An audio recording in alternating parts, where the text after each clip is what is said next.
Good evening. Welcome to the Gray Town Council meeting of October 3rd, 2023.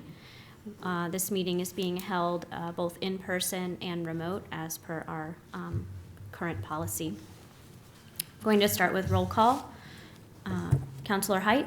Here. Councilor Meany? Present. Councilor McGuire? Present. Councilor Gass? Present. And I'm Councilor Chappell, and to my right is Interim Town Manager Josh Tiffany. If everyone could just stand for the Pledge of Allegiance. Pledge allegiance to the flag of the United States of America and to the republic for which it stands, one nation, under God, indivisible, with liberty and justice for all.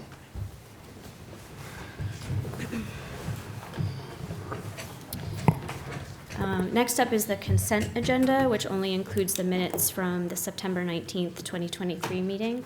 I actually do have some edits for that, so I'd like to remove it from the consent agenda and just as a regular item. Did anyone else have edits? Yeah.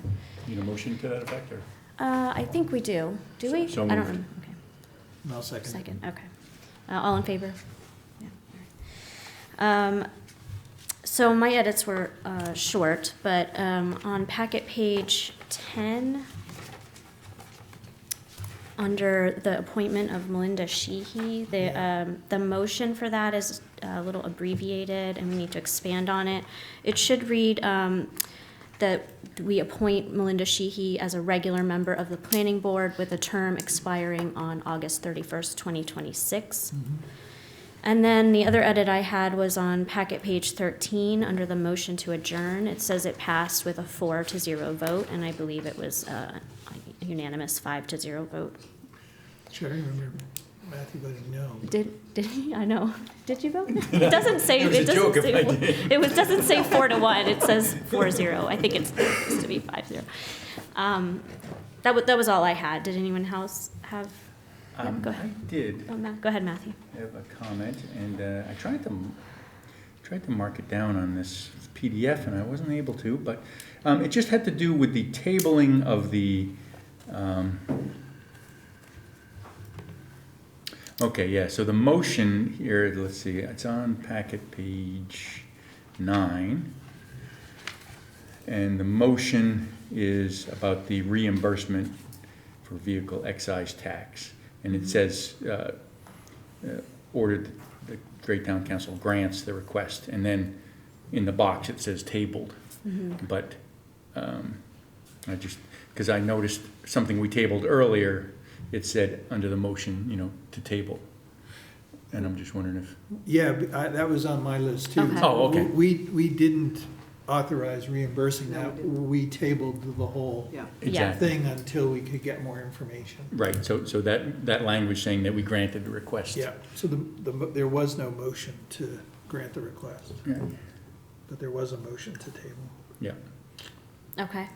I also, if I can use that one as an Yeah. example, I think you've got the number and the item that we're discussing, then you have the motion, then you have the results, and then after that you have Comments. I think that all of that needs to go before the box with the vote in it. I would agree. It happens throughout all the minutes, actually. Yeah, I think that's been the standard way they've Yeah, been presented 'cause in this otherwise version, it but, looks yeah. like, when you see the results, the vote, and you're kind of moving on to the next thing, Mhm. so. Not a big deal. I think those things can be moved pretty readily, just up before the vote.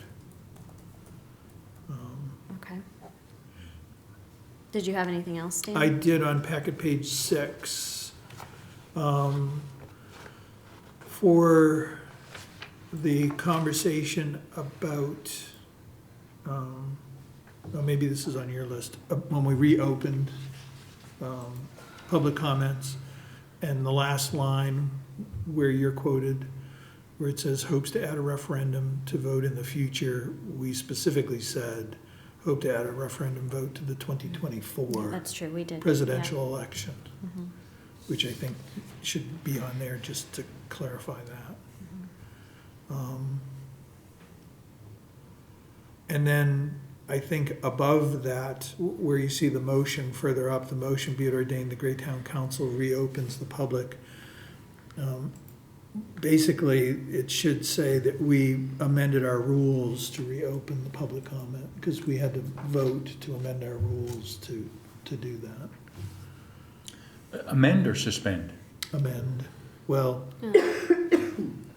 override, I guess, however you want to put it, but. Yeah, we weren't really making amendments long-term, it was mostly just. Yeah. Right, an adjustment to the agenda or Yeah, an or adjustment to the- suspension of the rules. Yeah, yep, either one of those would be fine, but I think we just, Okay. And you had a different one? I had also the one about the excise tax exemption, but I want, this is tiny, but just for future reference, on packet page 12, vision 0 is written as vision, the word spelled out ZERO, not just the number, which might help provide clarity to anybody who's looking at it and trying to figure out what that is. That's it for me. Okay, thank you.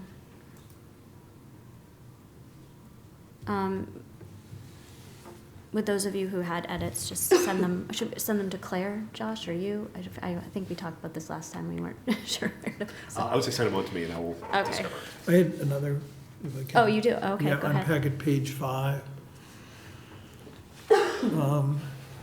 I think that the motion be it ordained, it was, they tabled the proposed changes to the zoning ordinance until the planning board could hold its public hearing. I think needs to be in that Yes, that was correct, yeah.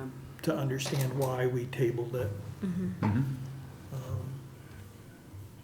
Let me see if that's all of them, hang on.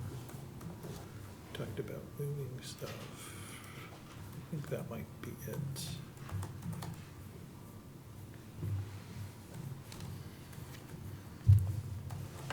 Yep, that's it for me, thank you. Okay. Anyone else? No? Okay. So I'm just looking for a motion to approve the town council meeting minutes from September 19th, 2023. So moved. I'll second. As As amended. amended. As amended. As amended. As So amended. moved. Yeah, seconded as amended. Okay. All right. Anne? Yes. Dan? Yes. Marty? Yes. Matthew? Yes. And I am also a yes. Okay, next up is public comments of non-agenda items, limit 3 minutes per person. Comments are intended for information sharing, not discussion. Comments in excess of 3 minutes are welcome at the end of the agenda prior to adjournment. Is there anyone here from the public who'd like to make a comment? If you could just introduce yourself and sign in. Hi, Brandon Pollard. I live on Mayall Road.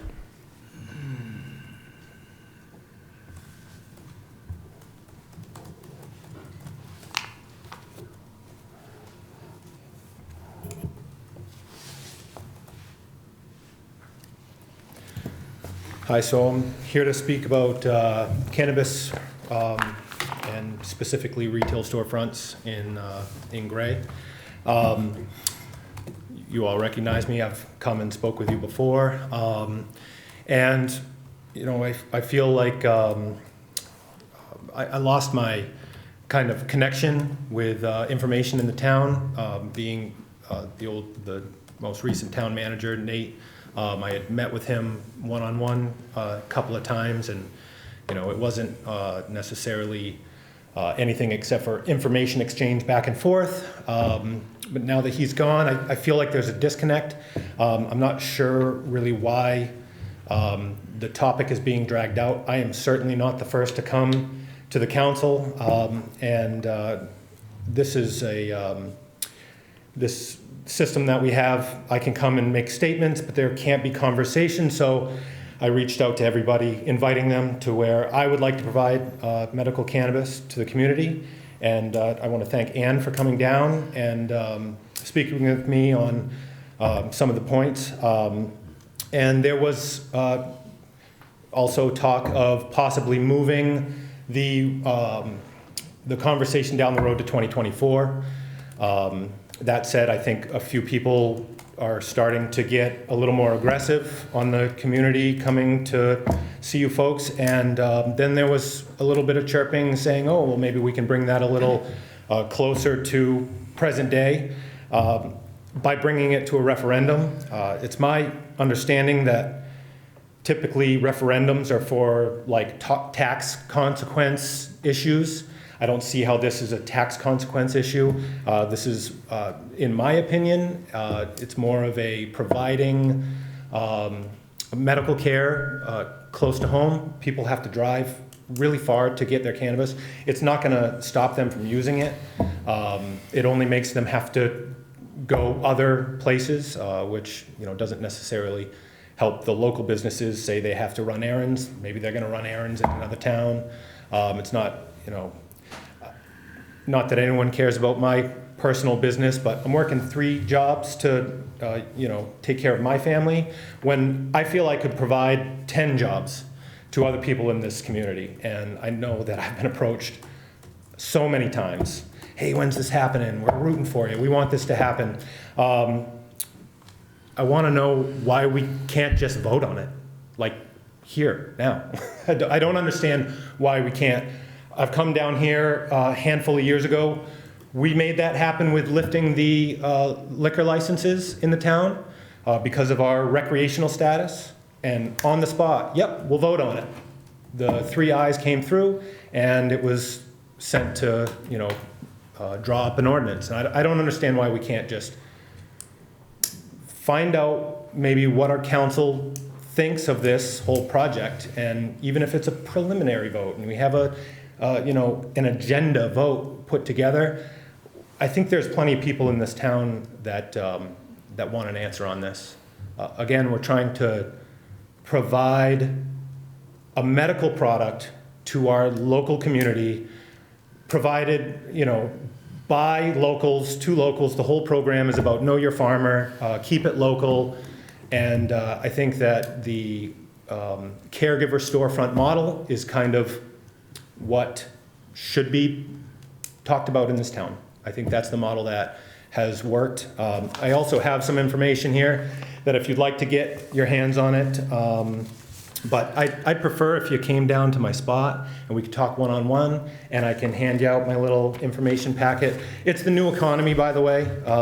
Cannabis outsold lobsters, potatoes, and blueberries over the last few years. I just don't understand why we can't, play in the game. Again, for me, it's not so much the economic part as it is, it's access. It's access to patients. These patients have to get essentially a prescription, but they can't fill that prescription here in town.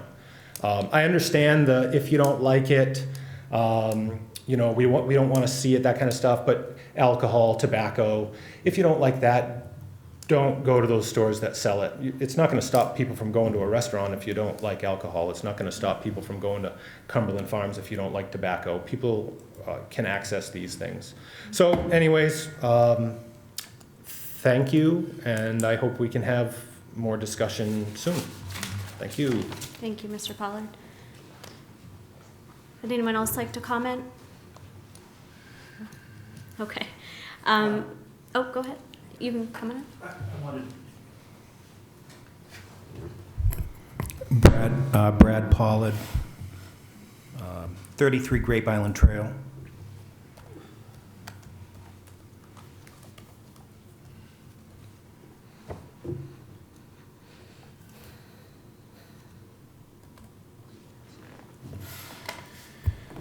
So I wanted to talk about another issue that had come up that had been brought to my attention. I was here last week, but I didn't have a chance. I came in on the very end of the workshop concerning the zoning of commercial zoning, and I believe that was discussed.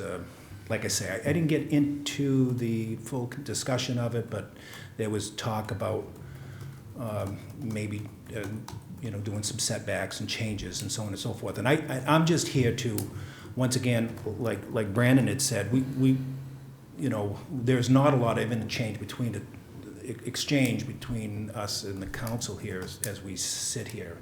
And, which is too bad in a way, but the rules are the rules, and I understand that we could probably be here all night if that was the case. So I understand that.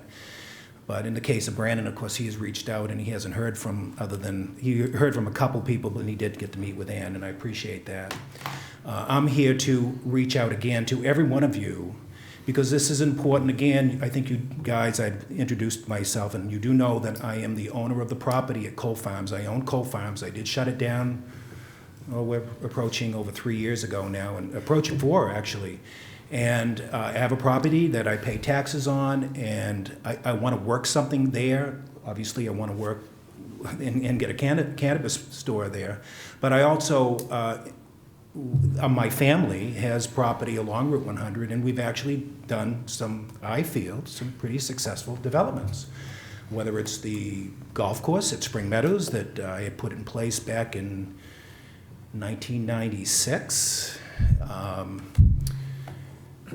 where the bank is, where the credit union is, that is us, with the development down behind. Also the Inn at Fog Farm, and of course the Cole Farms property, and I owned the property across the street that I did sell to somebody, and they put a couple houses. We've had property up for sale, we've had it up for commercial. I've dealt with the different issues with the town concerning those that area. I have met with hotels, I have met with restaurants, I have met with all kinds of people that would probably be interested to some degree in putting something on that road. And there are some issues that we have had over the last 50 years, and that's concerning the water line. And I have worked diligently, and the people before me back in the 50s and 60s, and where the water line is probably approaching near the 80-year mark between the Legion and Cole Farms. Before the Legion, it's new, and after Cole Farms, it's new. Now, having said that, I have worked with, and I realize it's not an issue with the council. I'm very much aware of that. I've written letters to the Water District, and there's been plenty of those that have been from me over the years and prior to me. So I understand that it's not you guys, but when I bring somebody into the town, and I addressed it the last time I was here, there were 2 issues that come up: water and sewerage. We don't have it, we're not gonna have it, and I'm not really sure what exactly the idea of changing that zone. That zone, for instance, I'll give it a couple examples, and I know I probably surpassed my 3 minutes, but I'll give it a couple examples. You have Fred Miller down the road. He has his business, for instance, in the back, and he has front land. Well, chances are he might not get something in the front, other than maybe something in the residential end. My mom and dad's home is on Route 100, right next to the golf course, along with my uncles, and they are both deceased, and we own those pieces of property. About 20 years ago, I went to this council, and they saw the benefit of having the golf course in town, and I was able to use land from the golf course as density to be able to, I always said, this is your lake in town, okay? You can get some housing around your lake, and so currently if we change things and had different setbacks, my home, or my parents' home, and my uncle's home would have to be commercial. And you know what? I don't think I want a commercial property next to the golf course. I mean, I don't want nothing against Manny Motors, but I don't want a Manny Motors, or I don't want a muffler shop or something like that there. I want something that's going to fit, and I believe that even those 2 homes that are off my property fit within that area. And trust me, I would love to put in some kind of housing for people that come in here. I own 2 properties that's probably the number one thing I hear, and is, where can I stay in Gray? Where can you stay in Gray? And to be honest with you, I believe I'm the only one that has a place that is actually registered as a hotel type situation, and that's at the Inn at Fog Farm. So I'm asking, if I reach out, which I will, to everyone, I hope that everyone here on this council affords me the opportunity to at least speak to everybody concerning what people may have for ideas in this zone. Because in my opinion, it's worked very well. Thank you. Thank you, Mr. Pollard. Anyone else? I don't see anyone online, so I'm going to close public comment at 7:20 p.m. I'm not opening the discussion, but I do want to address just some of your comments. Brandon, I certainly have received your email, and I do plan to let you know when I'm available to come swing by and speak with you. And I just want to state for the record, just me personally, I'm not opposed to reopening looking at the cannabis ordinance. I do hear from several of you that it's something you're interested in doing, and it's a business opportunity, and I recognize that it's certainly a legal enterprise, and perhaps Gray needs to revisit its policy around that. We have discussed it as a council. I mentioned this, I think, a couple weeks ago, or maybe it was last week, I'm losing track, that the reason we wanted to have the referendum vote on the question about whether to reopen the ordinance was because we've been hearing from a lot of business members of the community, but we haven't really heard from residents. And at the time marijuana was legalized in Maine, there was, Gray voted very heavily against legalization, and that's why the council at the time created such a strict ordinance around retail operations. So, we don't know if the position of residents has changed, how dramatically it's changed.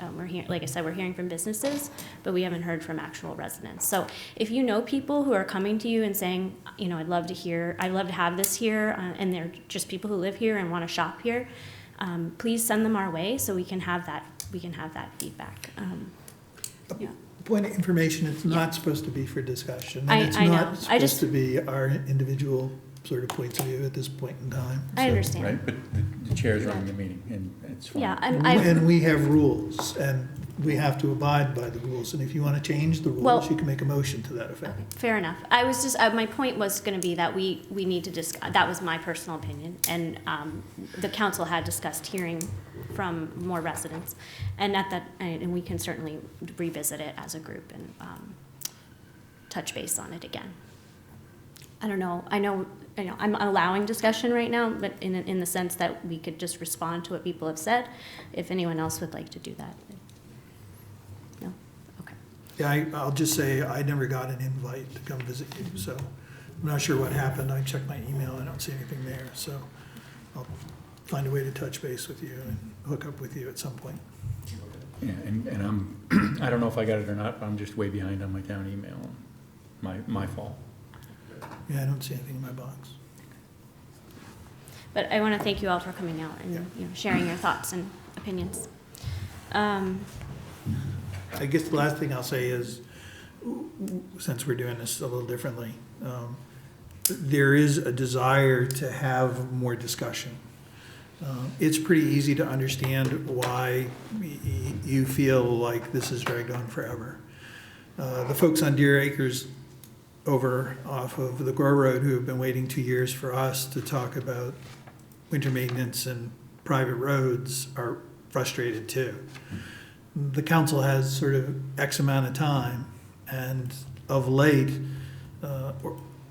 outfits like the state are passing rules that we have to adhere to because they set deadlines for us to write code locally.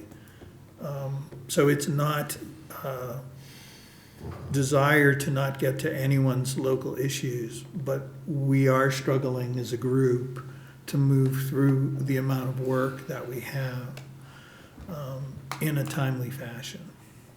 And I don't have an answer to how we solve that problem, to be honest with you. But I wouldn't take it personally. There are other people out there who wish we were talking about their issues too. Yeah, there's a lot of them. Can I reply real quick? Well, I was trying to just reply, I was trying to respond to your, if you wouldn't mind just sending us an email as a follow-up. Yeah. Yeah, thank you. Yeah, absolutely. You can come to all our meetings. Yeah. Okay, I am going to move on, but thank you. Yeah, good night. Does anyone have any adjustments to the agenda? Nope. No. Okay. Next up was supposed to be our presentation from our consultant principal group. They're working on continuing planning work for the village and also coordinating our efforts with the MDOT to apply for a federal RAISE grant.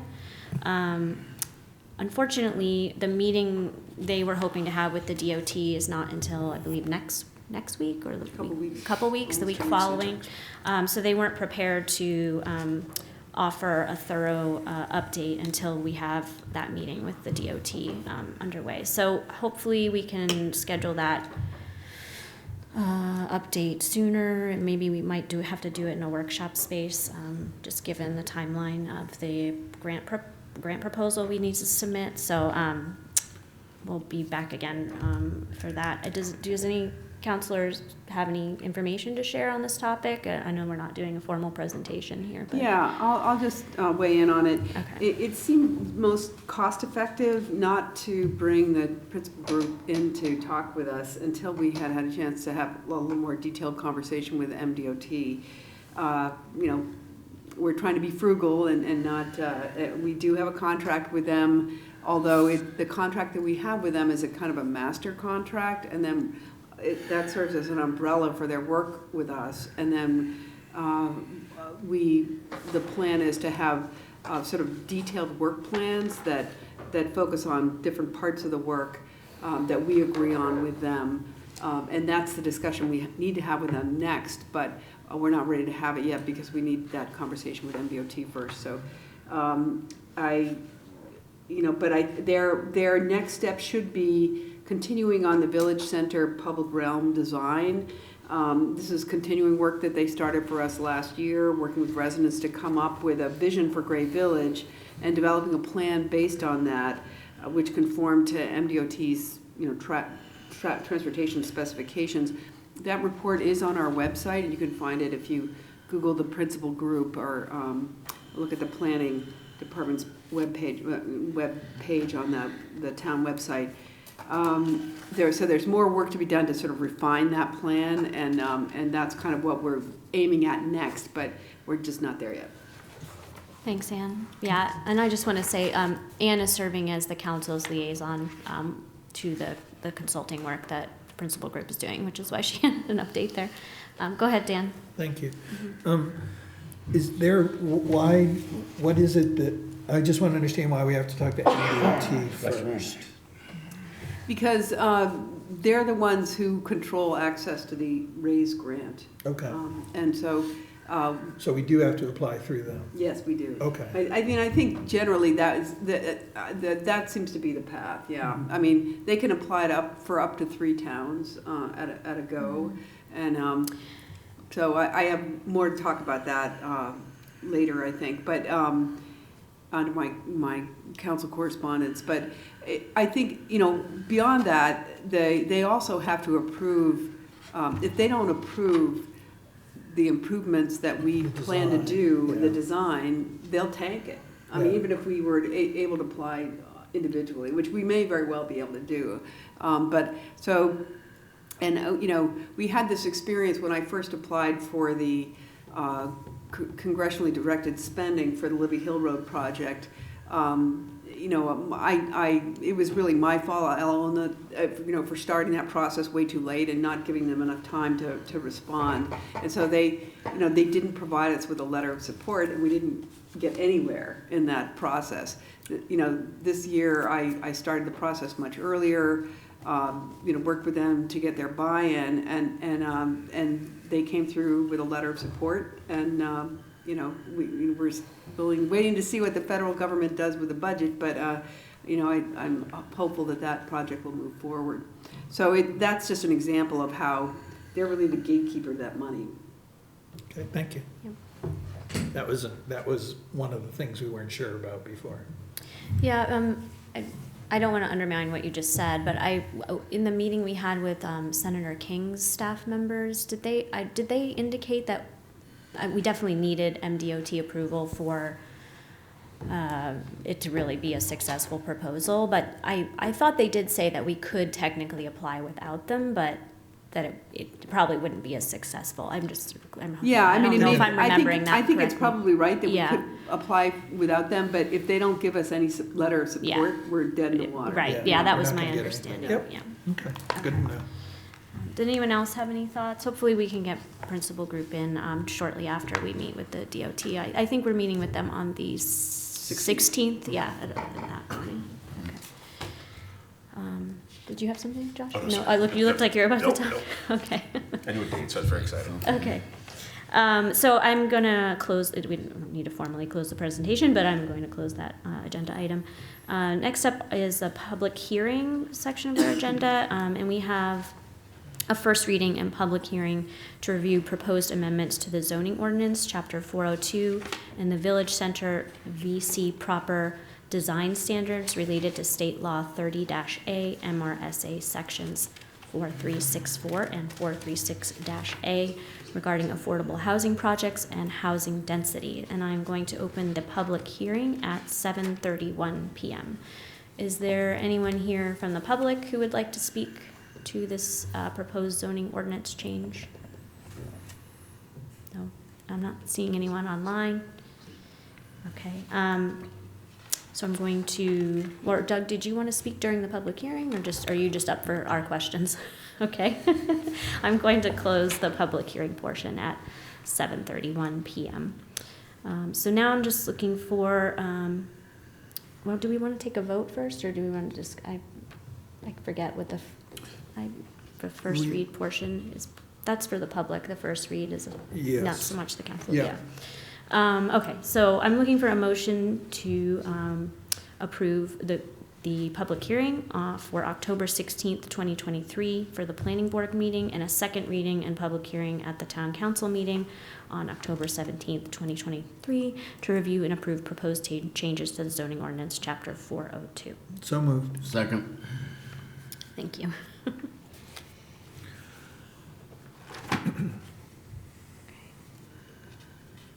Just one second. Okay. Doug, I know we talked about this at length at a workshop with the council, but would you mind just giving kind of a quick overview of the highlights and why we're making these changes? I'll just say that they're state mandated changes for the most part, so we're trying to comply with the law that needs to be effective January 1st, 2024. I've had a couple of calls to people trying to figure out what it's all about, so I think that would be really helpful. Yeah. Sure. Thank you. I'll do my level best here. For the benefit of people watching, what the legislature did in the session that just ended this past June was extend the implementation of this for council form of government municipalities till January 1, and they extended it another 6 months, I believe it was, for town meeting form of government municipalities. So again, for the benefit of people watching, town council packet pages 14 through 37 are the ordinance changes. Packet pages 38 to 49 are the final statutory language, including the amendments from this past June. And pages 50 and 51 is sort of it's supposed to be a user-friendly cheat sheet, if you will, regarding the applicability. The timeline, as the chair indicated, is there was a workshop a week ago Monday on September 25th. First read tonight, and the chair indicated the proposed timeline with planning board on the 16th, and then second read, if it follows that timeline 30 days after second read, be on or about the November 17th in time for the statutorily required implementation. So there are three basic components to the law.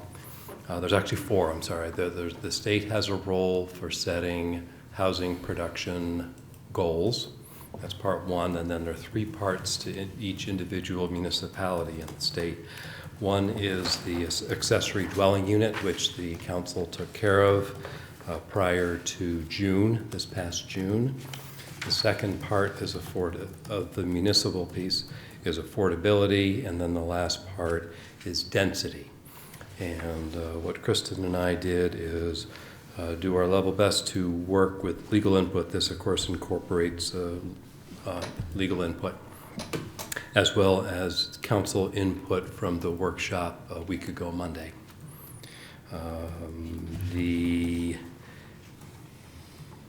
There are changes proposed to definitions.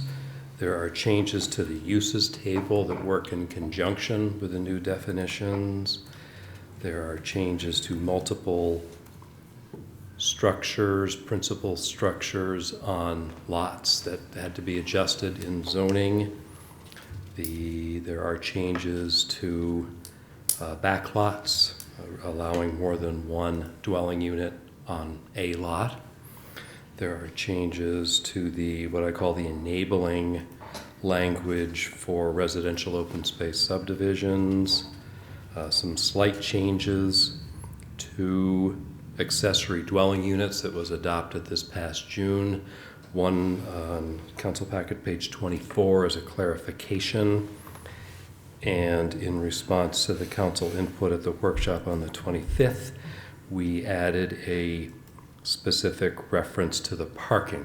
There was a comment, I believe, about the parking, and the reason it didn't show up in the uses table is because we removed it this past May. It was removed from the uses table, but given the comments from the council, we want it, if it's not in the parking requirement table in Article 10, that's one thing, but if someone's looking for a specific reference, it felt appropriate to include it, so we added a new number 14 on council packet page 24. There's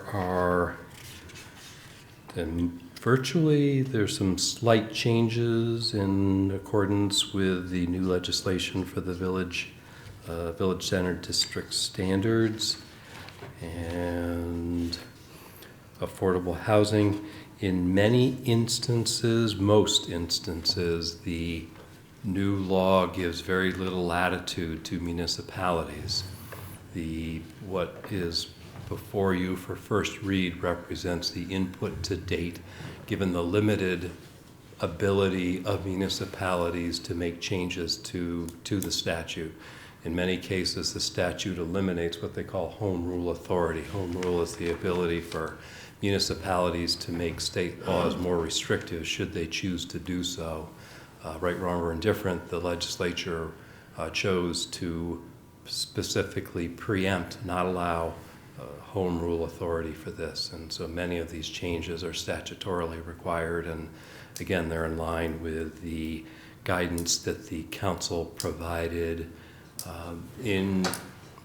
as an integral part leading up to the ADUs, which are on the books with some minor changes. So I don't know, is that enough of a summary? I don't know how much you're... I think so, yeah. Okay.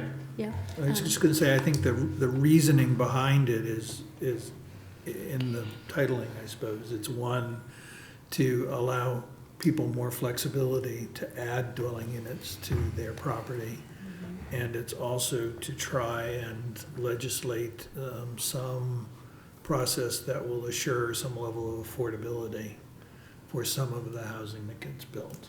Whether that will happen or not, I think remains to be seen, but that's the goal of the statute.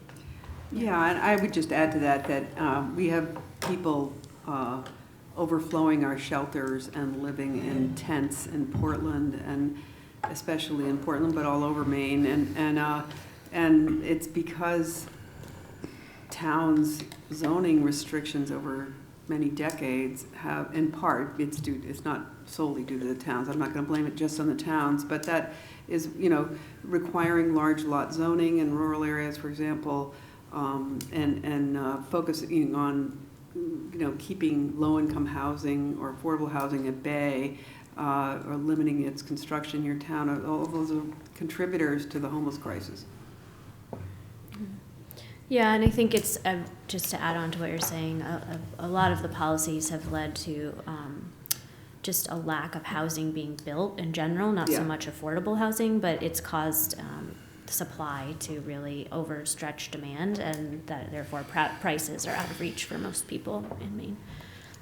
Yeah, again, I guess if I might weigh in, I would question, how significant the regulatory role is in that. I think we can, point to other things as well, if not bigger factors as far as the various economic incentives for building more expensive houses aren't necessarily due to regulation. Right. But I also just wanted to comment on a procedural note, and I'm just wondering if it wouldn't have made more sense to have Doug's summary of the ordinance changes prior to the public hearing, so that, if anyone was interested in commenting, they would have maybe get a little, prompting or, direction about what we're talking about. Yeah, that's probably you're probably right about that. So Yeah, it's just a suggestion for process in the future. Yeah. Yeah. Good one. yeah. I mean, there's many factors on affordability and the impacts there, but I think that the state legislature's intent in passing this law was to address the housing crisis, and I don't know how effective it will be. I think Doug mentioned it undermines a lot of the home rule that towns have currently, which is certainly a concern. But we are required to implement these changes, so that's what we're doing, and we'll see what impact it has on our town and the affordability of homes here. Perhaps it will be a positive. There's no way to really know until we change to what we're seeing. Does anyone else have any thoughts before we vote on the changes? No? Okay.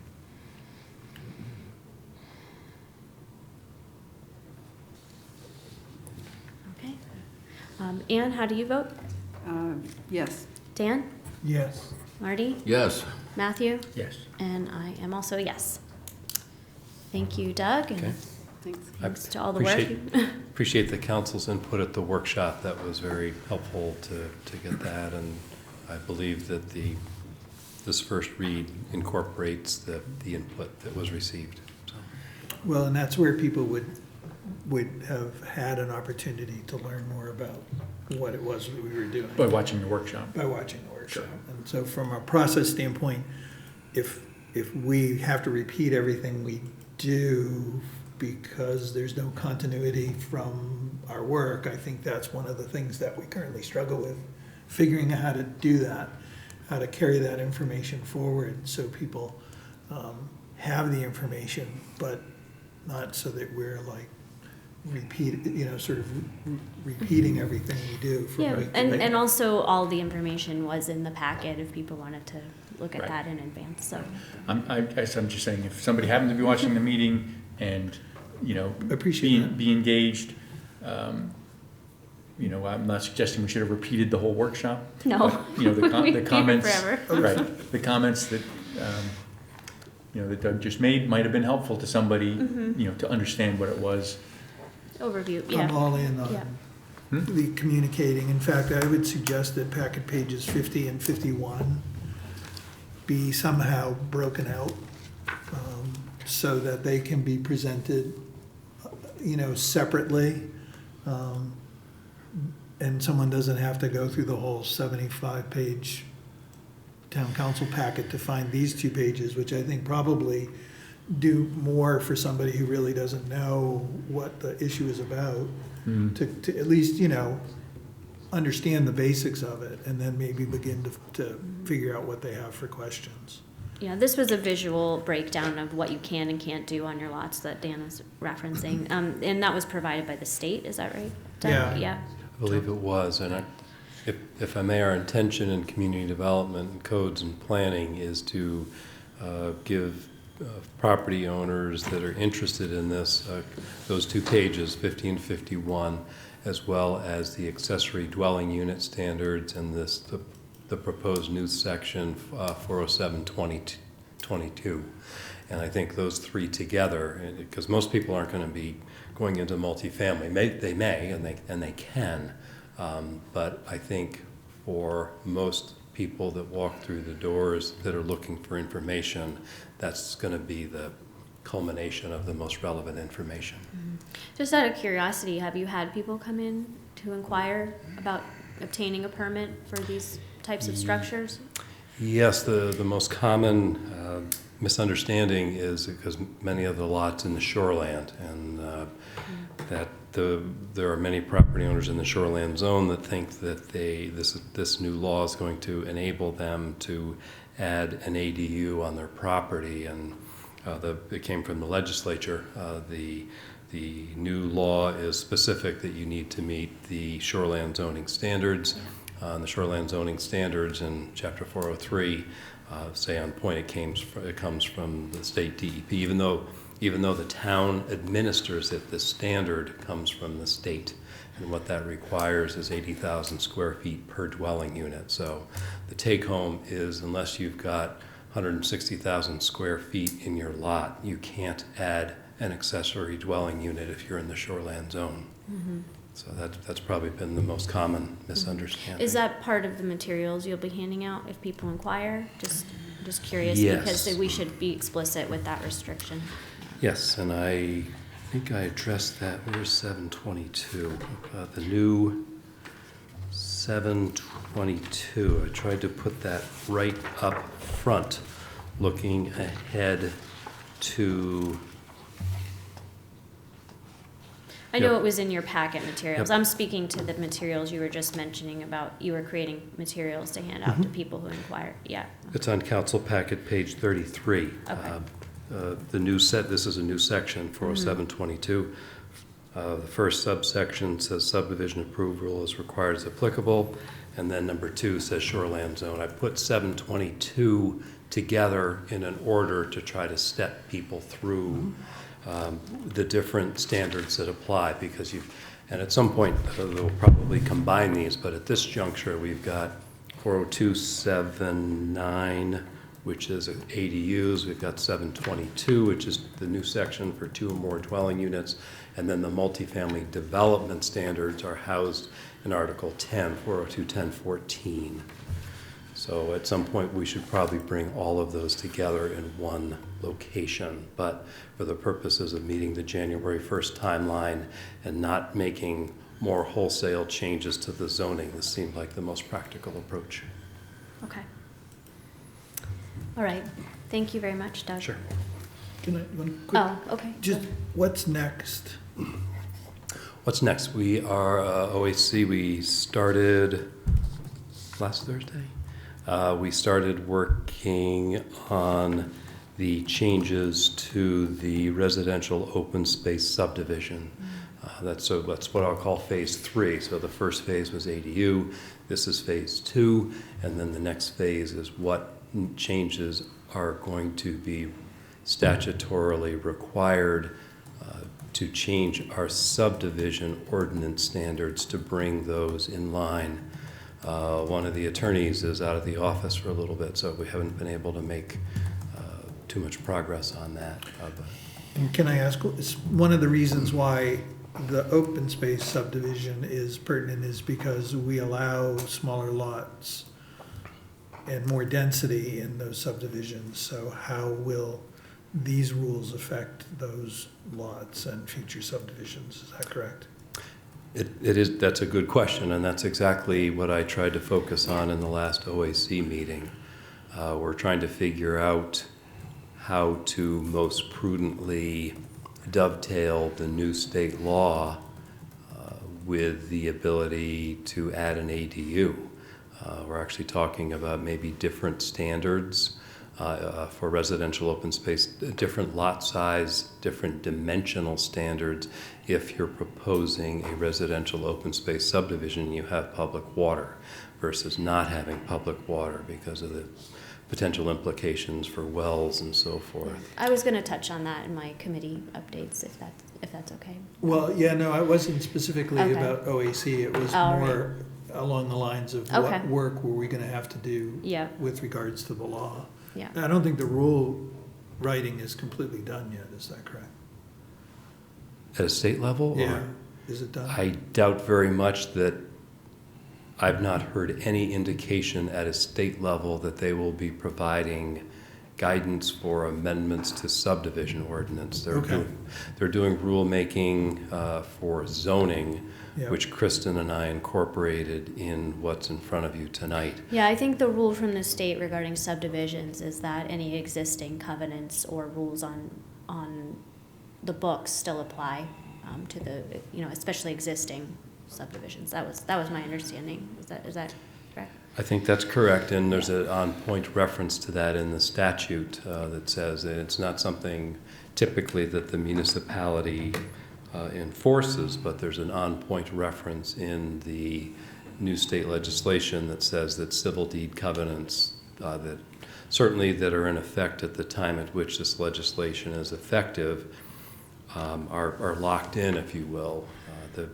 We have some questions about how codes should handle permit requests that we're researching. Thank you. All right, I'm going to move on. Thank you, Doug. Sure. All right, just to start is our action items.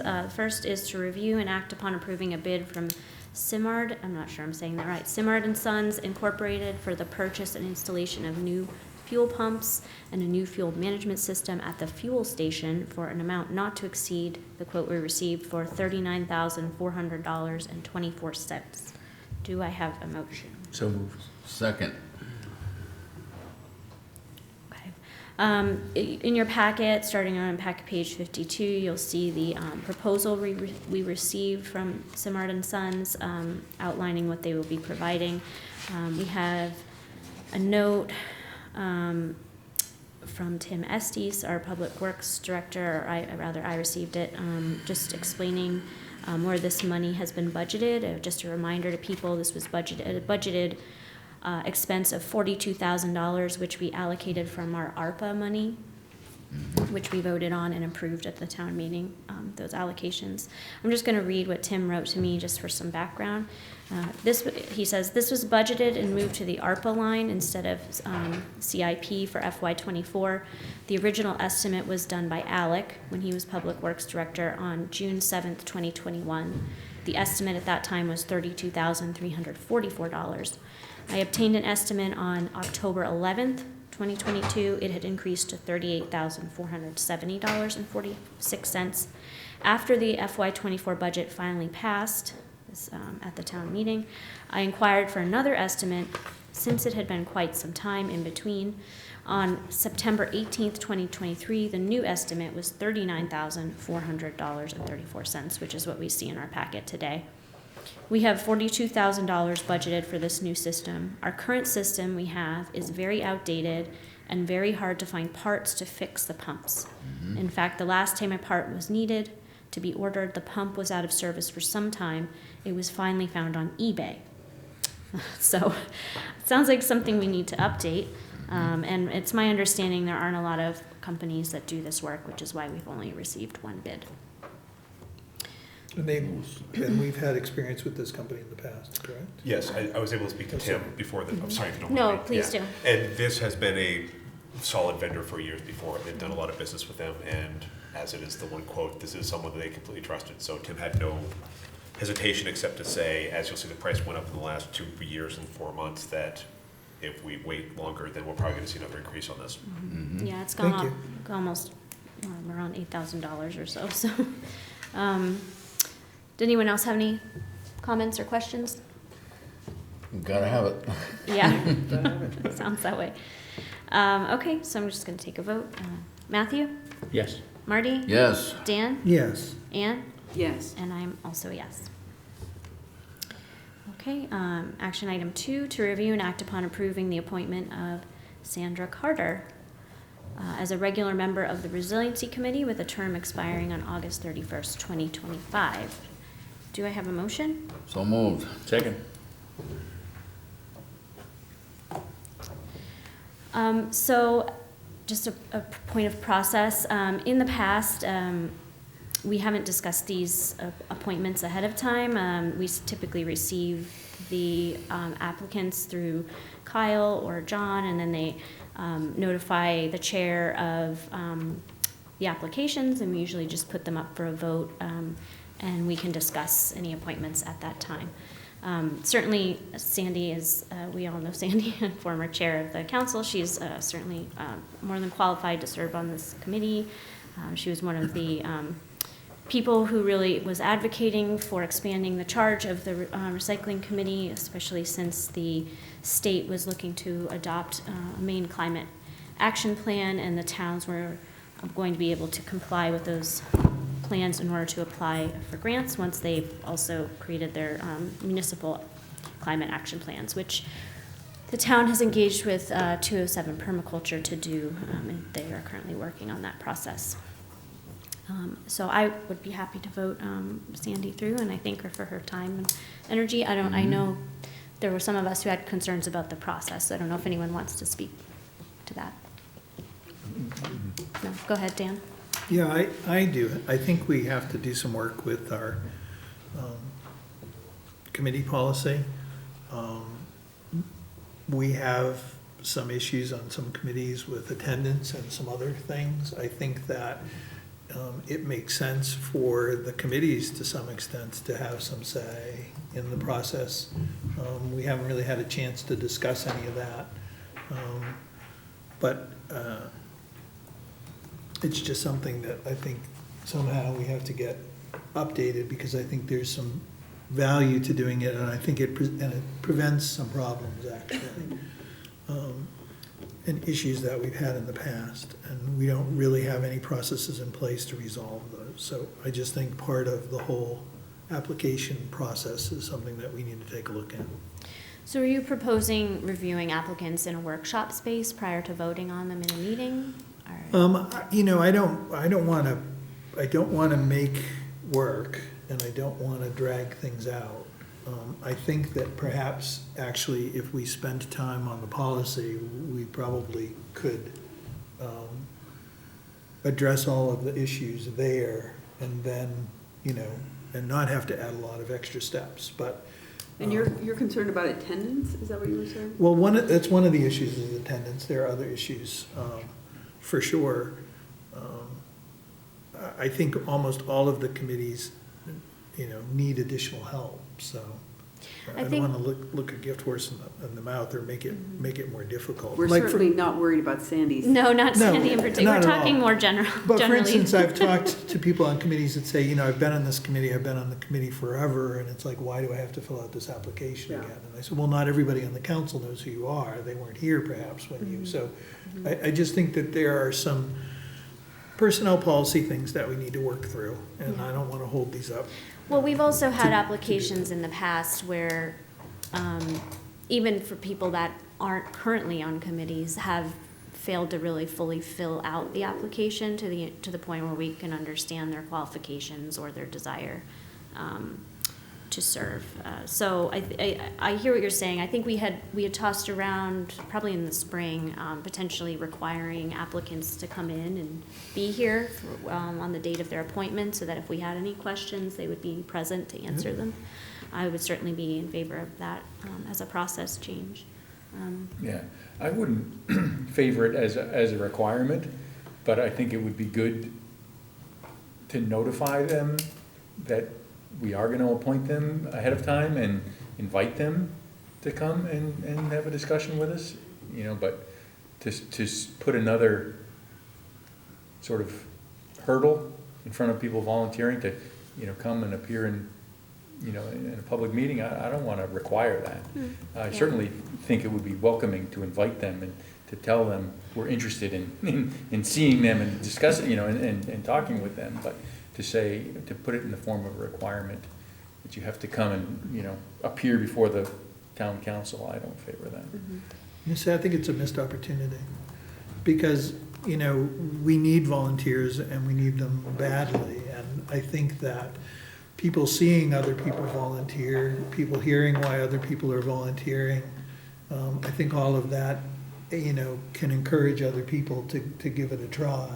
I'm not trying to make people uncomfortable or have litmus tests or anything like that, but I am trying to make the process more public, and I also think, you know, to some extent, raise the bar. I mean, there are requirements. It is, you know, when you apply to one of these committees and you're appointed, there's work to be done, and the expectation is that you'll help do that, and I think it's important people know that.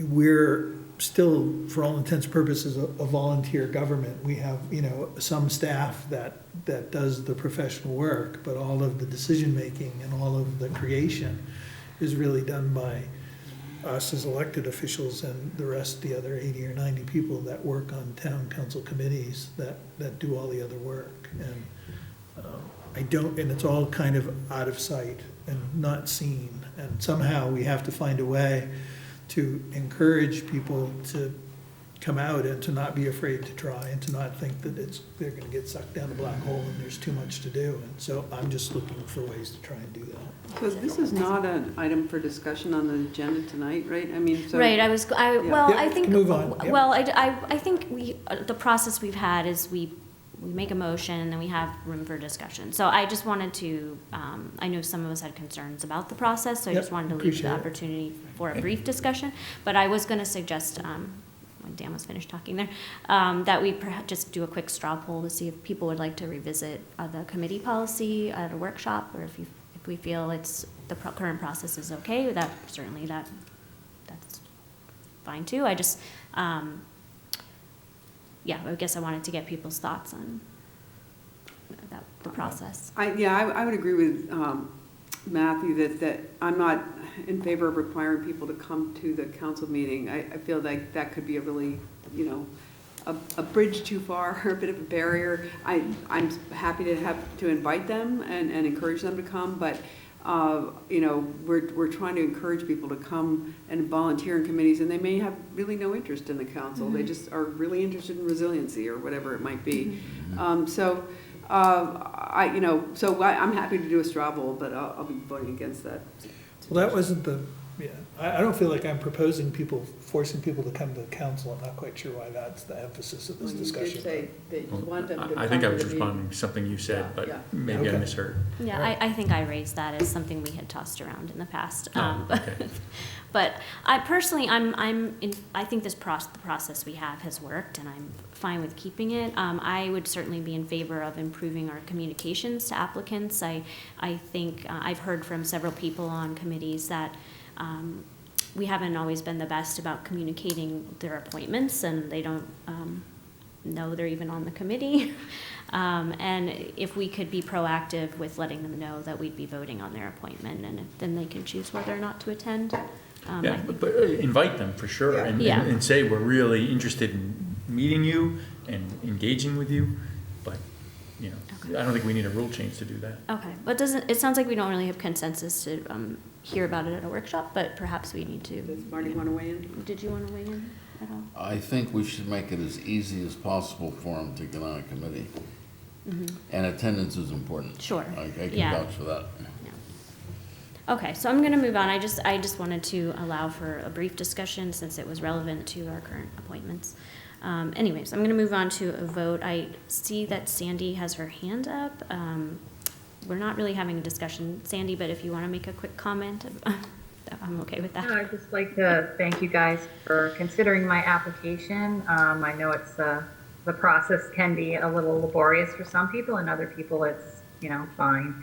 I did want to let everyone know that I did reach out to the other one member who was on the committee ahead of time, to Dan's point, to make sure that I got a little information about, and I did speak to Rachel Runston about where they were with their work, so I'd have some idea of what I was getting into. And I know that before Matt ran for council, he attended a couple of committee meetings, and that's a really great way for people to get to know about the work, is they can go to meetings because they are open to the public. So I just wanted to thank you for considering me. I'm looking forward to helping the committee move forward with their work, and I appreciate it. Thanks.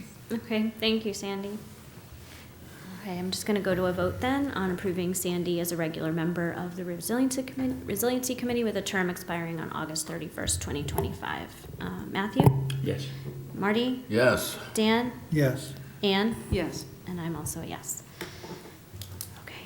Next up is to review and act upon approving the appointment of Robert Coleman as a member of the Finance Committee with a term expiring on August 31st, 2026. Do I have a motion? So moved. A second? Okay. I just want to thank Mr. Coleman for his application.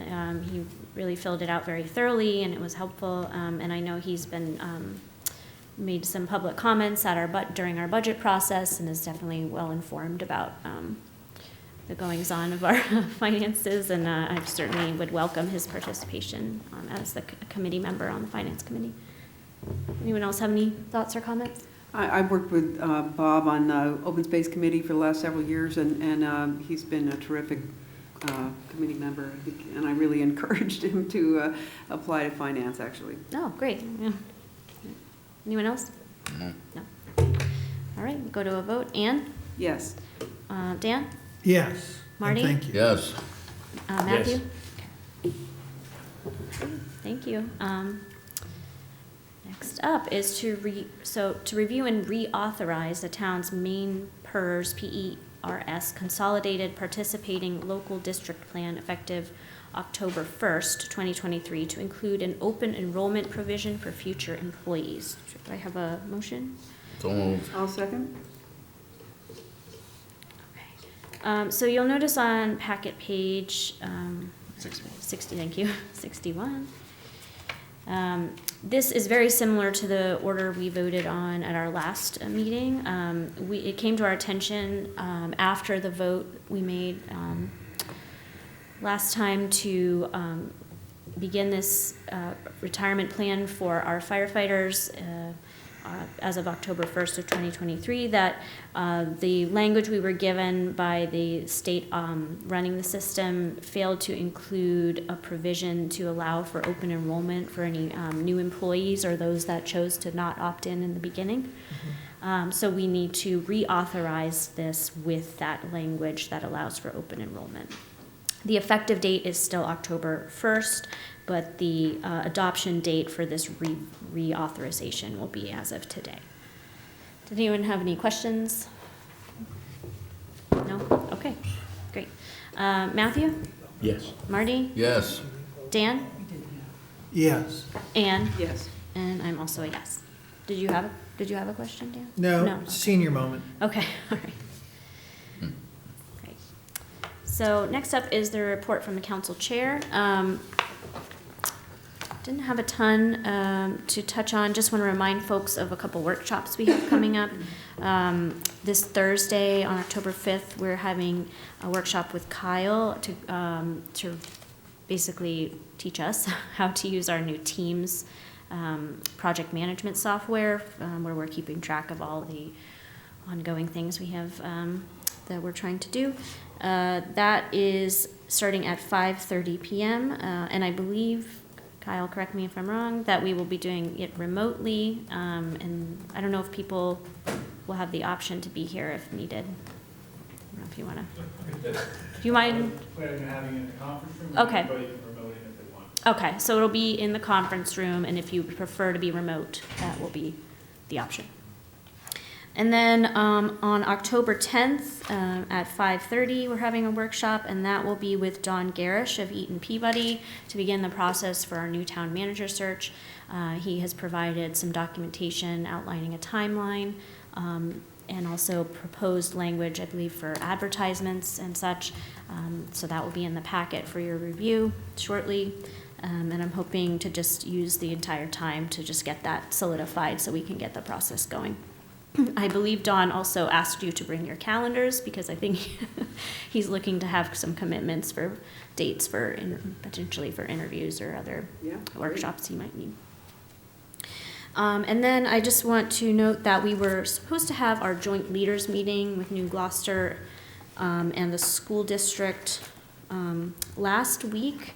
But that has been postponed to the week of October 16th, just because several of us had conflicts on the day, and also people were looking for an update on our town manager search, and I let them know I didn't really have much to share until we were meeting with Don, so we'll be doing that in a couple weeks.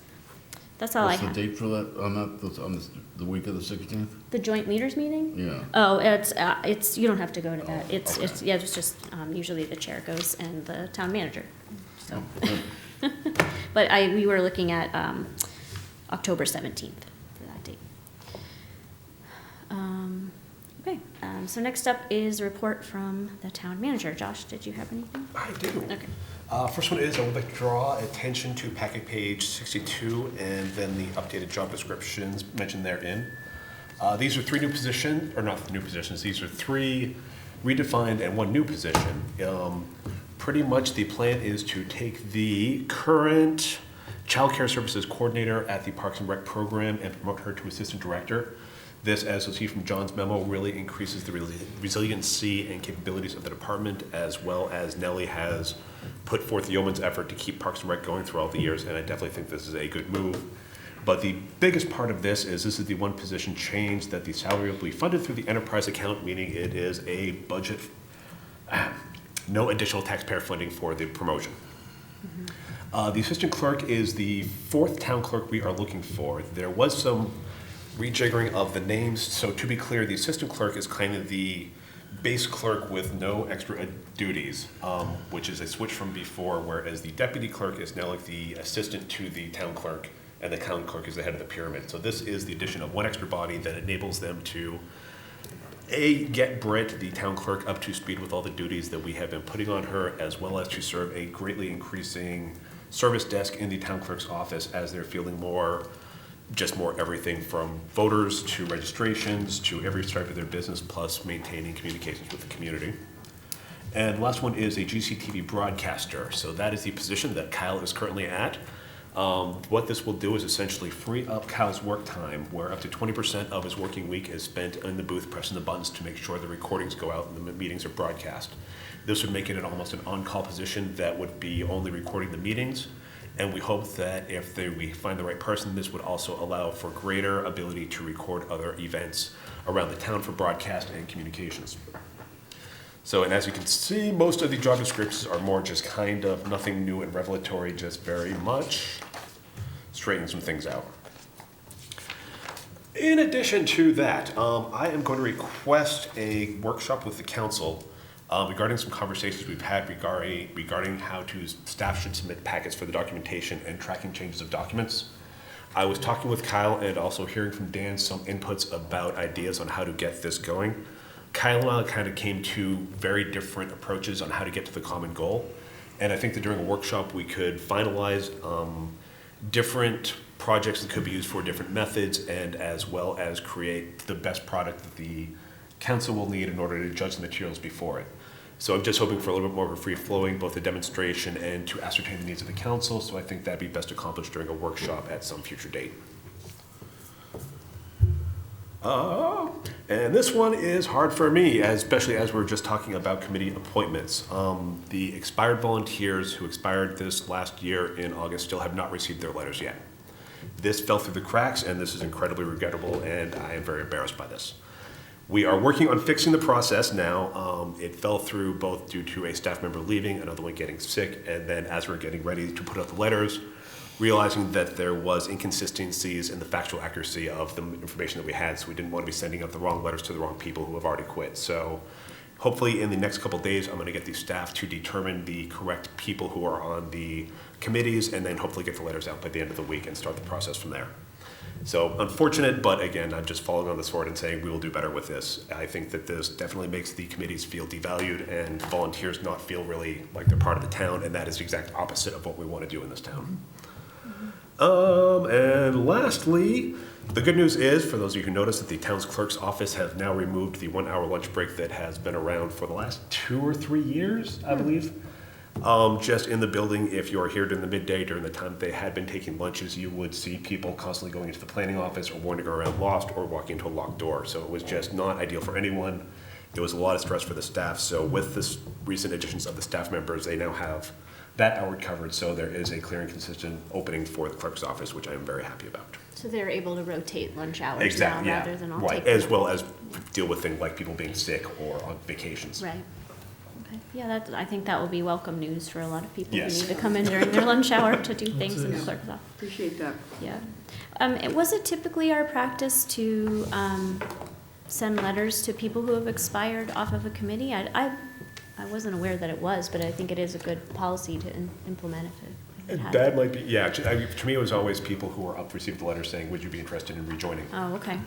I think it's one of those oral traditions that slipped through the cracks when people Yeah. Right. left. Okay. It's what I was told to do 10 years ago, so that's kind of what I've been sticking with, so. Right. But again, this might be a good opportunity too, to just kind of get a new pattern assessed so that everyone knows what is expected of them, and volunteers and committee members will know when they kind of to receive stuff or what the terms are looking like. Yeah, I think that's great if we could get that in order. Yeah. Yeah, Kristen Muzinski, for the Open Space Committee, well, we had a resignation, and she took the initiative to look and see what other people's terms were, and reached out to another person whose term had expired, I think, so, or was going to soon. And I guess I just had a thought about that. If we maintain people's applications from when they initially applied, maybe attach that to the letter reminding, that, so that, they wouldn't have to redo that work of filling out the application, but just, resubmit. Yeah, that's. I mean, If you want to make it even more, you could even say, like, you have to opt out of being a committee member. You have to check the no, I do not want to return it back in, or else you'll be on that committee. You're on forever. It's a You gotta turn a piece of, no, not forever, you can a turn a piece of lifetime paper. appointment. It's not a bad idea. I don't know if people would really be amenable. Not. But, I know I hate filling out the same form twice if I can avoid it. Yeah. And again, I don't know what kind of burden that would put on staff. It's just an idea. Yeah, just I had- know, I think some submissions are electronic, and then some are, over our online submission system, and then some are electronic versions in PDF format, and then some are handwritten, and I don't know how we, what format we save them, but, I mean, if it is easily accessible when sending that, I think in the letters that we're sending is not a bad idea. And also emails, I mean, again, if I get an email, I'm a lot more likely to, to deal with it than a letter. I just, I don't get mail anymore. Yeah, we do require, well, Wording. maybe not require, if people have an email address that they're willing to I mean, send. if I get mail, it's junk mail, and I don't pay Yeah. attention to it. I know, and that's always on time. Josh, I have a quick question Yeah. back on the personnel ones. Do you want us, I mean, I knew that it wasn't on the agenda for us, for discussion item. I did sort of just go through it and had a few thoughts. I can just email them to you, though. I don't think. That would we be great, discussed yeah, it. and if there was any, again, this is my first time kind of doing this, Yeah. and there was told like, oh, this is how you do it, I'm like, is this really I think the in way? the So, past, or- Nate yeah. was asking for any like big picture thoughts you had, but yeah, if you just have comments on like formatting or editing, you could just send those. You could send those along via email. I Okay. think Dan had something. Oh, you had, sorry, didn't see you there. On the application, our application needs to be updated because there's pieces of it that are wrong. Oh, yeah. And for instance, we don't supply email addresses to everyone. Yeah, Yeah. the last question says that we will, and we don't do that. And I don't know, I mean, obviously, the easiest way to track it is probably the best way. I mean, we have a personnel system and we track a lot of data for town employees. I don't know if that system can be employed to track our committee members or not, but whatever works and is something that's got some checks and balances, I guess, in it, so it doesn't fall apart. This is, I think, the third time it's fallen apart since yeah. I've been on the council, and that's not a complaint or a dig at anybody. It's just that it's an afterthought, amongst all the other afterthoughts. And somehow I think we have to find a way to just sort of do a lot of these things the same way so that we don't have a lot of different systems we have to remember. Mm-hmm. But that's, I mean, editing of that application seems like that could be a pretty straightforward. Yeah. John could do it or something. Yeah, hope yeah, so, just yeah. removing that last And- question. Yeah, but also maybe, creating a reapplication form where it would be just like, yes, I want to reapply, Well, I think Dan mentioned this earlier when we were having a conversation around the first appointment. I think we still need people to fill out their applications when they're doing reappointments, because oftentimes we have new council members here who aren't familiar with them. So, yeah, just saying I'm already on the planning board gives that person no information. Right, right. Yeah. But I mean, Yeah. if we, like I said earlier, if we sort of preserve their application, they could re-present their Yes. application from, Right. it Yeah, probably that's hasn't true. changed that much Mm-hmm, in 3 years. yeah, Update the date or something. right. Okay, thanks, Josh, for following up with all of that in your presentation. Next up is committee reports. Anne, I'll start with you. Okay, let's see. Notes here. So open space has not met since the last council meeting. It'll meet again next week. As I mentioned, Tim Farr will not be renewing his membership in the committee, so that'll give us 3 vacancies. Do you still have a quorum? I think barely, yeah, Okay. holding on by the skin of our teeth. But we haven't, I think, yet reached out to folks who put their name on a mailing list or, email list for updates, and so we'll reach out to them and see if we can get some new members from there. The CEDC chair and I are trying to find a time to meet, and might be able to do that tomorrow morning. And Resiliency membership increased by 1 tonight, and I'll Still take don't it. know. I'm Still don't- excited about progress. Hopefully Is we that a can. quorum now? I think it may have a, I There's think only it's just 2. Yeah, There's it's just 2. people. So, but apparently there is a third person in the works, so we'll hope, and I think that would give us a quorum. Mhm. So that's it for me. Dan? I don't have any committee reports tonight. Okay. Marty? Okay, on September 26th, there was a meeting of the Zoning Board of Appeals where they tabled a administrative appeal from High Road LLC and Hero Property LLC. It was for an odor complaint, and they also granted a variance to Pock Properties at the same location, that's the big mall, and for additional signage. And the same night, we had a meeting for Wild Blueberry Festival, was their wrap-up meeting for the year. And it was good news, they had over 3,000 people, and they operated in the black financially. On the 21st, we had a meeting of the Finance Committee. The next meeting is October 19th at 4 p.m. We discussed the new auditor, charge accounts for vendors. For example, the hardware store, they were paying the bills like one at a time as they came in, but with a charge account, they could pay one bill. They want to be able to change the budget process and communicate the same to the public. They want a council person or member of the committee to check accounts payable and payroll. And the last one was the planning committee met on October 14th, and that there was no quorum, and Scott Liberty spoke about the 300-foot setback, and my calendar says the next meeting is October 12th at 5 p.m. Does that sound about right, Dan? Planning board is the 16th, Yeah. Okay, It's the 16th. at 7 o'clock. correct. Okay.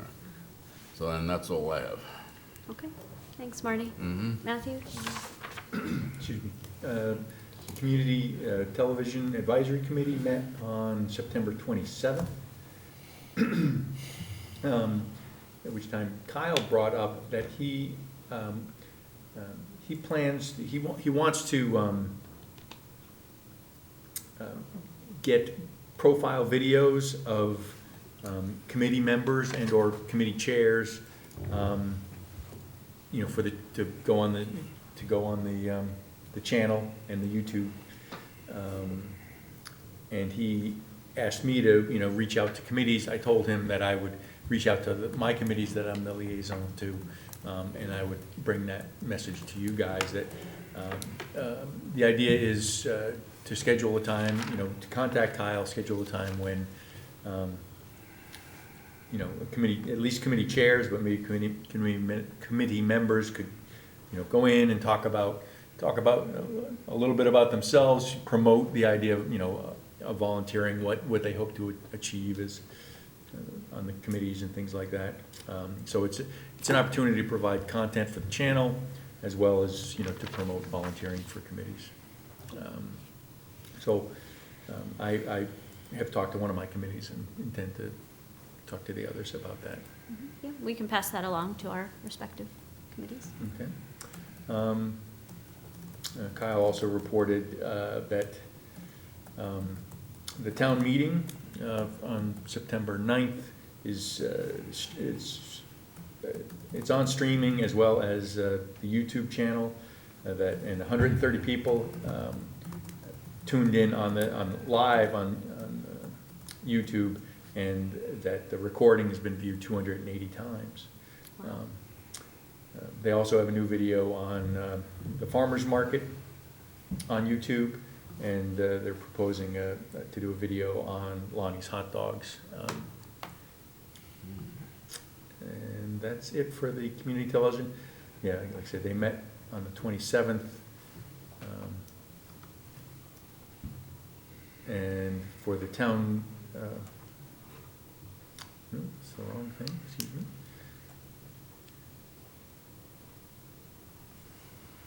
For the rec committee, they met yesterday, October 2nd. And one thing they discussed, apparently, so the rec department has a bus that picks up kids and drops them off at the Pennell complex here. And apparently, recently, there's been quite a number of incidents of people passing the stopped school bus.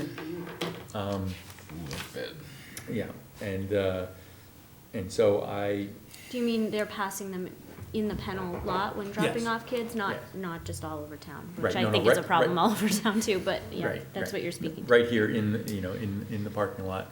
Okay. And so they discussed, measures to deal with that, but I thought I would just bring it up here to tell people that it's a stopped school bus, and you need to treat it the same as a stopped school bus anywhere. You have to stop Yeah. and not pass it.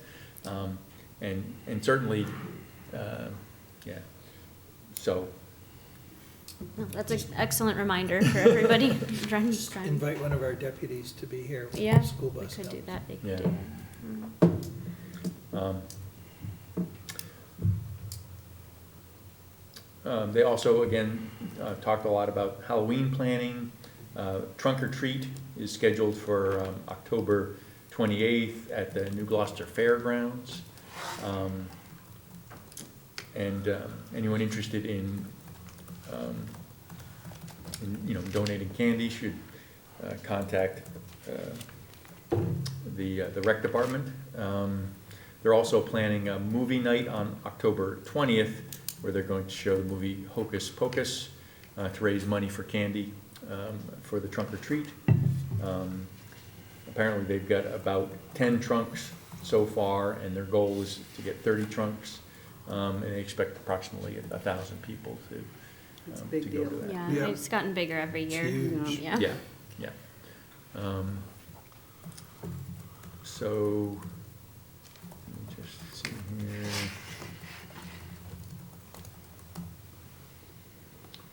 Dry Mill Schoolhouse is going to meet on October 16th.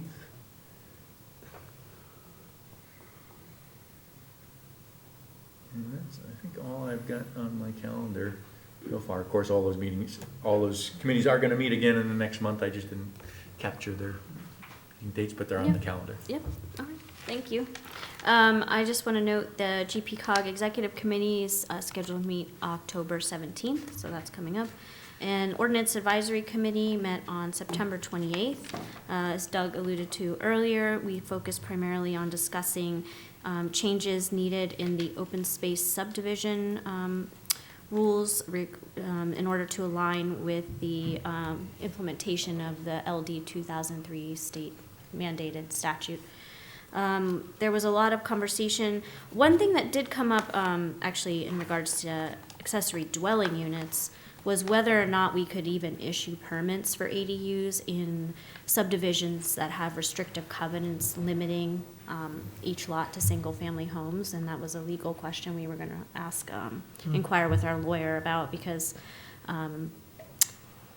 we weren't really sure. It was a good question. But in regards to the open space subdivisions specifically, we talked a lot about what kind of changes we'd want to see on lot size and width. And then the question came up about whether or not we would reduce the minimum for lot sizes even further for those that have access to public water versus subdivisions that don't have access to public water. And then there was also some discussion about limiting road frontage requirements and or removing them. People were adamant that septic requirements needed to align with the needs of people actually living there.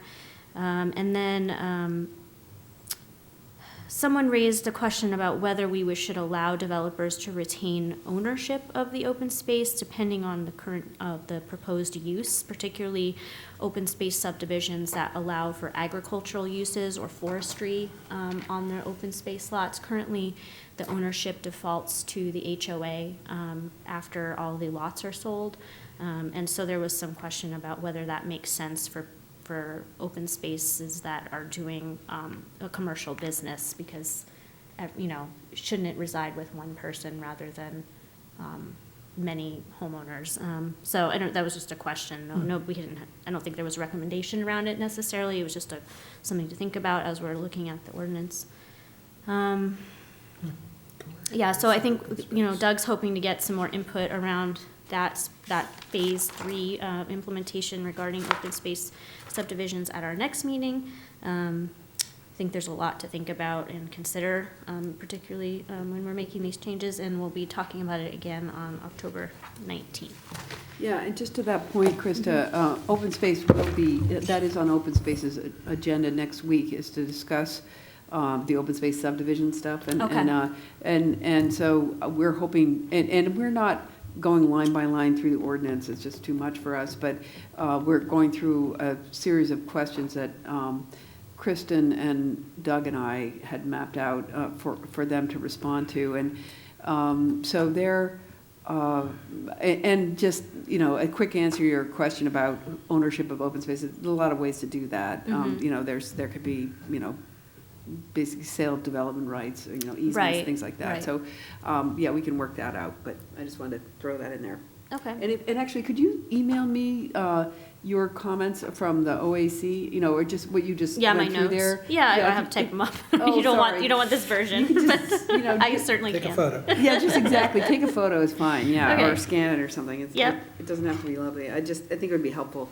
Thanks. Yeah, I can do that.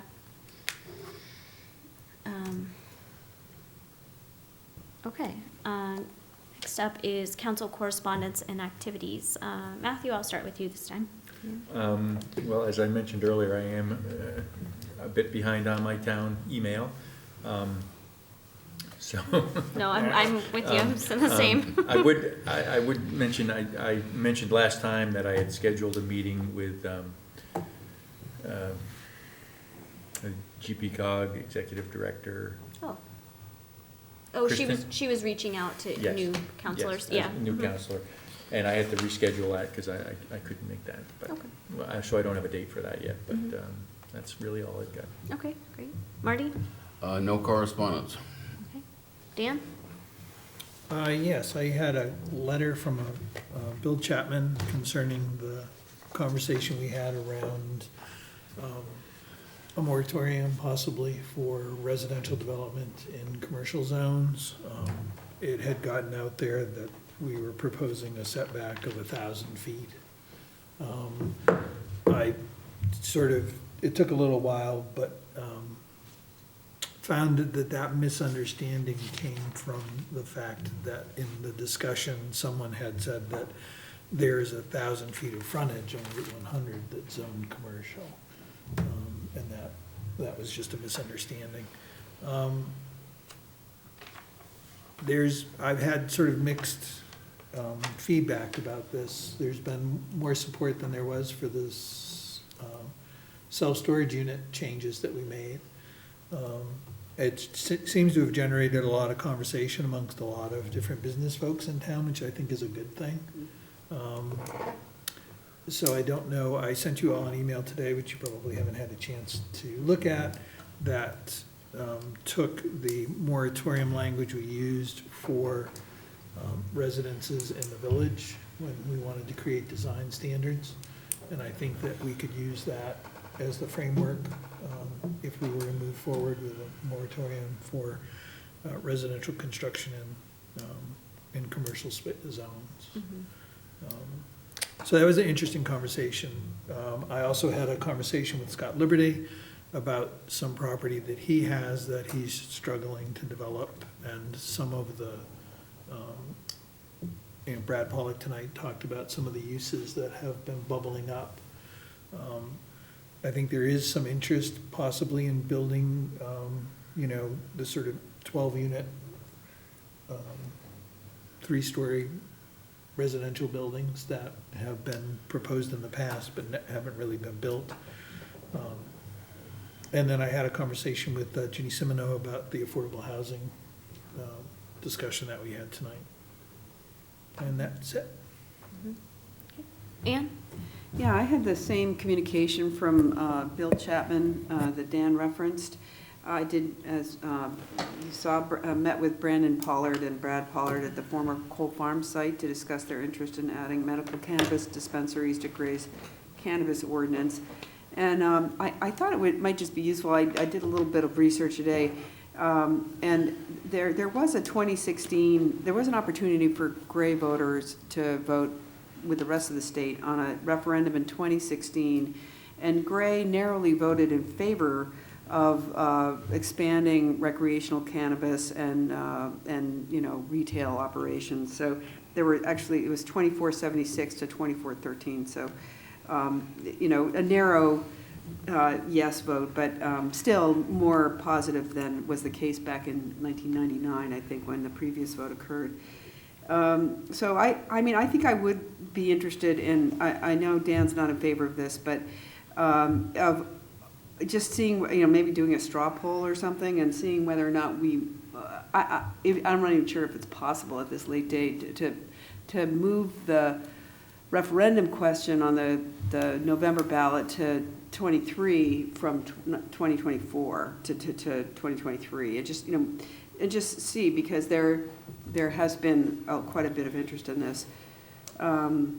So I spoke with Winslow Maxwell regarding his interest. He's here tonight, in opening up a medical cannabis dispensary in Gray as well. Let's see. GP Cog has confirmed my appointment to the Vision Zero Advisory Panel. Those meetings will start at the end of November. Ernie Martin from MDOT would like to schedule a public hearing on the road repair improvements on Route 100 North from Wayne Avenue to the Gloucester line sometime in the next 6 weeks. And so I think I passed him off to you, Josh, or somebody, Doug, and I think to Josh. Just trying to figure out who is the right person to coordinate that, because there needs to be notifications to residents as well as to business owners, and the water district really ought to be notified as well. And so that will be scheduled, and the information will be put out on town signs and on the town's website. Keep an eye open for that. I did spend some time working on what I'm calling the Gray Village Transformation Project. I've been reviewing the RAISE grant. And the RAISE grant is a U.S. Department of Transportation program. The acronym stands for Rebuilding American Infrastructure with Sustainability and Equity. It is an opportunity to get some big federal money to address the improvements we want to do in the village. There's a $25 million limit on any one application, so that's one of the things I want to process with MDOT.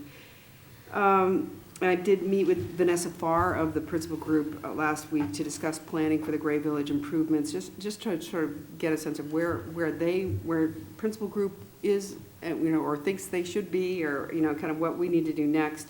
And that was a great just sort of syncing up, and understanding where they're coming from.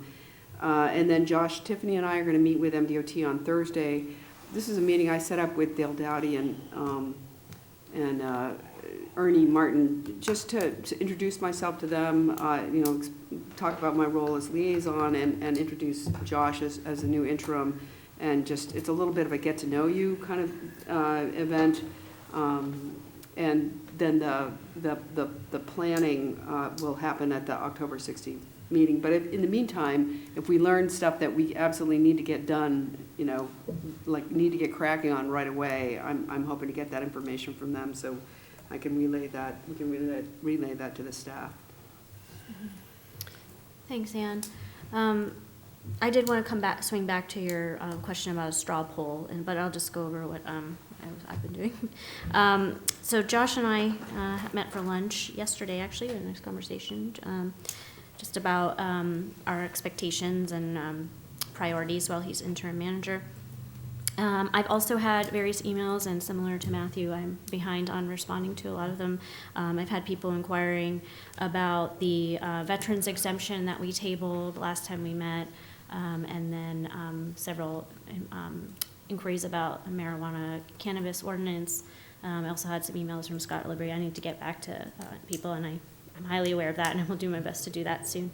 And then I also wanted to mention the email that Ann just did from Ernie Martin at the DOT about the public hearing he was requesting for the work on Route 100 North. I think he proposed dates of November 13th or 14th, Josh, so just, I don't know if that works for us here, but we could get back to him. It seemed kind of quick, but so I don't know how that would work for noticing the public.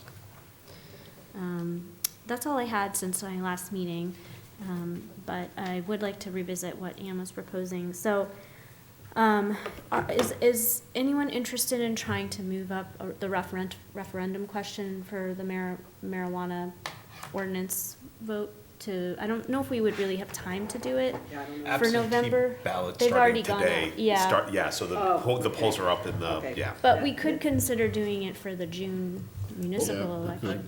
I guess I have a comment about that, based on what Ann just said. I mean, we heard, you know, there hasn't been a binding referendum in town about this, as I understand it. We were talking about earlier that there was a state referendum where it was strong, you know, medical marijuana in a different era was strongly turned down by voters in gray. Well, I think the legalization of I haven't looked at the legalization of medical marijuana was the state referendum, right? But there was a separate vote for legalization of recreational marijuana. Right, Yeah. and I thought that's what Ann just referenced in Were those- 2016. okay. 2016. yeah. Okay. And in that, you said Yeah. it was approved in gray. Yeah, 60, like a 60. 42 votes. Yeah, something Right. like Or for, Okay. yeah. So, I mean, we have, you know, to me, the only reason to have a referendum at all was because we had this, you know, this indication of public sentiment. If that, you know, as of 2016, that indication of public sentiment was reversed or, you know, considerably, you know, different, I question the need for us to have a referendum at all. And I would actually favor going ahead and, you know, and changing the ordinance. If we don't have any reason to have a referendum, because we don't have this existing expression of public sentiment, you know, strongly against it, then again, I guess I would question the need to have a referendum at all, and I would favor going ahead and acting on the ordinance as we see fit.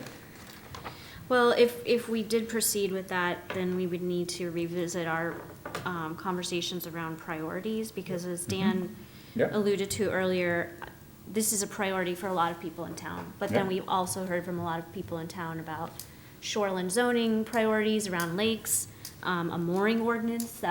We've had a lot of people contacting Water us about quality. water, right, the shoreline zone water quality ordinance. Mooring, we've had, as Dan mentioned, have not revisited this street standards to address the questions we've had for the residents around the Deer Acres properties. And So if I it's just, not a I, priority, you know, yeah, I if it's just, not we a need to have priority a for the conversation. council, then we should Right. just say that, rather Yeah. than say, we need to have we're holding off because we need to have a referendum. I would say that I question the need for a all of referendum. those things are our priority, but our infrastructure work that we need to get done for the village has really trumped Sure. those. And then now, on top of that, we have a town manager search and an interim manager who, I mean, Josh is great and he's doing an excellent job, but I think his focus needs to be on just getting the day-to-day stuff done and not revisiting policy. Because I don't want to have to just do it all over again once we have somebody Right. else in I place. agree. And so I guess that's my concern, is I don't want to, our staff is operating at capacity just trying to get these major infrastructure projects done, and I worry if we start insisting on other priorities that certainly are important. I'm not saying that all of these things are important. Yep. But we can only chip away at so many things at once, and that's where I'm struggling to. Right. I agree with that entirely. I think that having a referendum, writing a referendum question, doing the ballots, that's a lot of work for staff It also. is, yeah. And I'm wondering about the need for that at this point. Yeah, good point. If I wasn't aware, I was operating, I guess, under information I had about, I guess it was about the medical marijuana vote, not so much the more recent recreational Right. Well, I- marijuana. Me too. I think there's a difference too between use and retail. They're not the same. Right, and we don't have we don't have this We don't have any feedback. expression against it, like a public sentiment against it. We don't have any, expression of public sentiment against that. That's current and valid. I was I'm going on. not sure what you're saying. I'm saying, like anything, we can act on this. Before, in my mind, okay, we had this clear expression of public sentiment in a referendum, even though it was a statewide referendum. And so, in my mind, it made sense to have another, to poll the community and have a referendum to see if the sentiment had changed. It sounds to me like there has been another comparable poll. I mean, it was a slightly different issue, but about marijuana, that, in a sense, eliminates the need for another referendum on this. I think we can just act on our own, as Mr. Pollard suggested. We can act on our own, but I Yeah. guess the point I'm making is the referendums have been on the legalization question, not on the retail question. Yes. They're Right. two I don't different think that's questions. true, actually. I think that in 2016, that is what opened the door to retail operations for recreational, at the very least, and I'm not sure about medical marijuana, but I'd have to go back and look at the language. But, I mean, so I would agree with Matthew. I'm not sure that we really need a referendum at this point, but it's, as I've explained to all the interested parties, just what you said, Krista, which is we have a ton of work on our plate and Sure. Limited capacity. So I don't know what to do about it at this point, Yeah.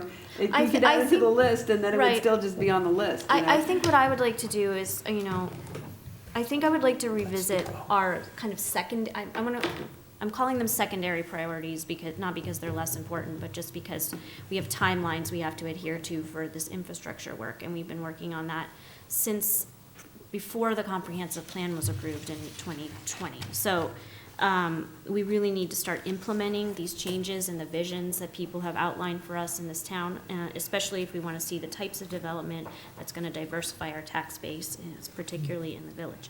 So that's the primary focus for us right now. So I would like to, I think, revisit in a workshop space, kind of extend the conversation we started at the retreat. We went through our open items list and tried to reprioritize those, but I think given all the feedback we're hearing, perhaps we revisit kind of the secondary priorities we identified and see if we need to reorder those. Maybe we pick one additional thing for staff to do this year, and maybe it's cannabis, but I don't. Or next year. I mean, obviously, we've Right. got a lot of serious Yeah. things to deal with, and I'm not saying this goes ahead of the line. Mm-hmm. I'm just, based on the information I just heard tonight, I'm thinking, do we really need a referendum? Yeah, right. No, I think we're all in agreement that perhaps the referendum isn't warranted. And that was Yeah, just an idea I we don't had know. because we were operating with information Yeah, that that was apparently, outdated, that was yeah. outdated. Yeah. But I think we should, as a council, spend some more workshop space just revisiting the priorities we've identified and really hash out which one or maybe two we can do and then realistically do in the next 12 months. That's what I would Okay. think. Well, we have our list, and the Yeah. list we broke into 3 different categories. We had We high did. priorities, medium priorities, and lower priorities. We set some timeframes on all 3 of those categories, none of which we've been able to meet. That we just never adhere. And we do have a list of things Yeah. that people have brought us that we said we're just not ever gonna get to that. I mean, it's a short list, but it's out there. Yeah. The issue in part for me is that when I first got on the council, one of the things that we struggled with is that every year the council changes, the makeup of the council changes, and rightly so, people bring their interests to the game. And we work with that. The council created the task list with the sole goal of being able to plan consistently over a longer period of time. So it doesn't bind people to, one council can't bind a future council to work. But it did provide some consistency, and it at least put some reason behind why we were doing the things we were doing. The changes that we've made from transitioning that list to teams has made it disappear. So you don't know anything really about it. You probably don't know what's on the medium priority list or what's on the low priority list, and that's not a complaint or a dig. No. It's just that Well, it's not- we went over it at the retreat based on Yes. our old information, and I'm hoping to revisit We it went when over on Thursday with Kyle, so, but yeah. We went over what you're looking at, Yeah. but we didn't go over the whole No, we didn't, the whole packet. no, there were. And there are those other things that we've committed to, or prior councils have committed to, that are on those medium and low priority lists. Now, I'm not championing anything that's on the list. What I'm trying to do is champion the process. The process works. It's worked for the last 6 years. It's provided some continuity from one council to the other, so that we're not just doing this sort of wandering drunk down the street thing, going from one thing to the other. I haven't done that in a long time. Or whatever interest anyone brings to the council. So it's really the process that I'm interested in protecting. I'm not advocating for anything that's on the list. And I feel like we're getting away from it, and that makes me nervous, because I think that it's a valuable, proven tool that has helped us as a council get to the point where we can think about working on a project that isn't gonna see fruition until 2028. No council's ever been able to plan that far ahead, or to take on projects as complicated as these, because we haven't had that process. So if you sense a little alarm in my voice, that's really what's driving that, is because without that process, we're not gonna be able to bring some of these visions to fruition. We're gonna end up falling back, we're gonna fall short. Yeah, So, stop talking. Yeah, I'd like to talk about it more in a workshop. Yep. I recognize what you're saying, Dan, and I do agree with you. I just want to acknowledge that there's a lot of transitions happening right now, both on the council. I mean, I'm a new chair. Sandy was chair for 4 years and was super organized. But right before she left, we put every documents into a brand new software system. And you're right, it has kind of been something unknown. And I'm hoping our workshop with Kyle on Thursday will help do us too. shed some light on that. Yeah.